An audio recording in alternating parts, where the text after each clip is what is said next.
Di video sebelumnya, admin sudah membahas mengenai masa kejayaan perdagangan di jalur sutra untuk darat. Terdapat beragam kota yang dilewati seperti Antioquia dan Konstantinopel di wilayah Kekaisaran atau Imperium Romawi Timur. Akan tetapi seiring berjalannya waktu, jalur sutra menjadi berkembang dengan adanya jalur laut. Hal ini dilakukan dalam rangka membuat para pedagang bisa mendapatkan cuan atau keuntungan yang lebih besar. Oleh karenanya, para pedagang berdagang sambil menggunakan kapal layar menuju ke tempat yang lebih beragam di mana terdapat banyak calon konsumen yang menunggu barang dagangan. Dari situ, bagaimanakah ceritanya? Yuk simak di Danang bercerita. Sebagaimana di darat para pedagang menggunakan unta dalam bentuk konvoi membawa barang bernama karavan, di laut para pedagang baik dari Eropa maupun Asia melakukan perjalanan sambil menggunakan kapal layar. Hal ini tidak terlepas dari adanya kemajuan ilmu falak atau astronomi serta perkembangan di dunia pelayaran saat itu. Jalur pelayaran laut pertama kali dipakai oleh Imperium Romawi dalam rangka melakukan ekspansi wilayah kekuasaan sampai ke wilayah timur jauh. Dari situ, dengan Imperium Romawi membangun jalur pelayaran laut, hal tersebut bisa membangun perdagangan di laut dan bisa membawa suplai barang dengan dagangan yang lebih banyak. Jalur laut yang dikembangkan oleh Imperium Romawi kuno menghubungkan wilayah Mediterania dan India.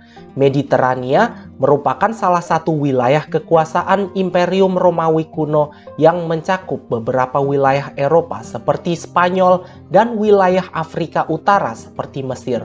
Dari situ, wilayah Mediterania dipilih sebagai salah satu lintasan pelayaran karena lautnya yang begitu luas dan kaya akan keanekaragaman hayati maritim seperti ikan-ikan dan lain-lain.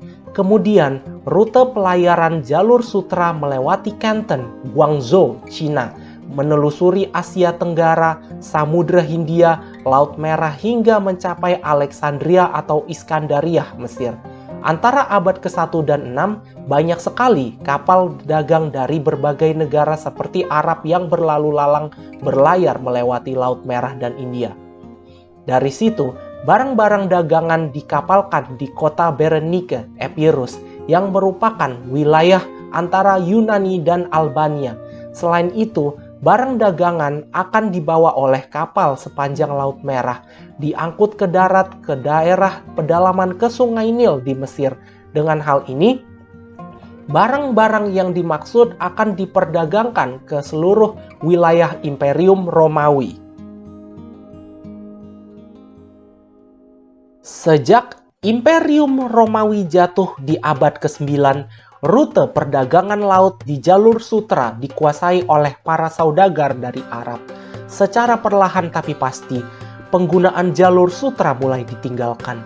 Hal ini disebabkan oleh tuntutan dalam pengiriman dan perdagangan barang yang lebih banyak sehingga bisa menghasilkan cuan atau keuntungan yang lebih besar, dan hal ini tidak mungkin bisa bergantung terus kepada jalur sutra di darat.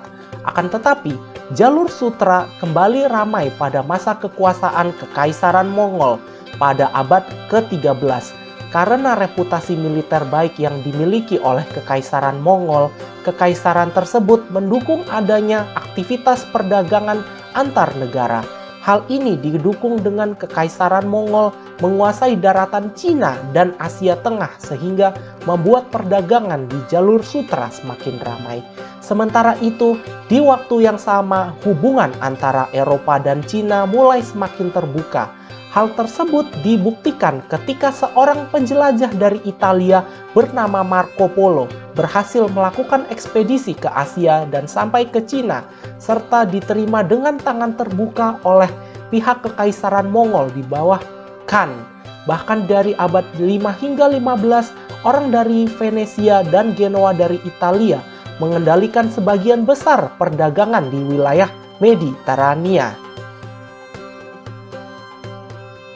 Seiring berjalannya waktu, bangsa-bangsa Eropa berhasil mengembangkan teknologi maritim sejak abad ke-15.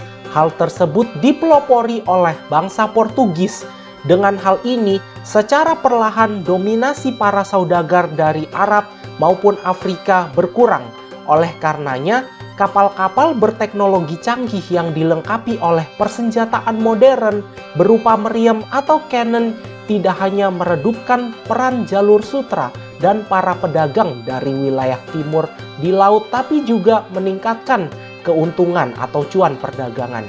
Bahkan kapal buatan bangsa Eropa mampu mengangkut barang dalam jumlah yang lebih jauh besarnya dan memiliki kecepatan yang lebih tinggi dibanding dengan kapal-kapal milik pedagang Arab.